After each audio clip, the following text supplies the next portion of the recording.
খাওয়া বাবা পুরো পরিষ্কার। না ওঠো চাকরি দেখি কি করা যায়। কেন কি হয়েছে?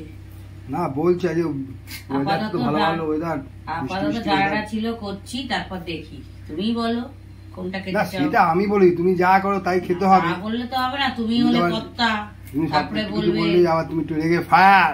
হ্যাঁ আমি তো সর্বক্ষণই রাগি। এই তো উঠে শুরু করে দিলাম কাজ, খাই না খাই আগেই শুরু করে দিলাম।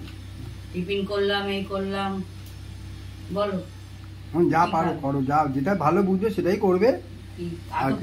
খিচুড়ি করে ফেলবো, করে ফেলো খিচুড়ি, জমজম করে খিচুড়ি খাওয়া যাবে। ঠিক আছে যাও, তুমি তোমার টিফিন খেয়ে দোকানে যাও। বলা হয়ে গেল। কেমন হয়েছে? খুবই সুন্দর হয়েছে। বাজার তো না করে চলে গেলে, বড় বড় জ্ঞান দিয়ে গেলে। জানো তো ঘরে আছে, এই করেই দেবে। ঠিক আছে।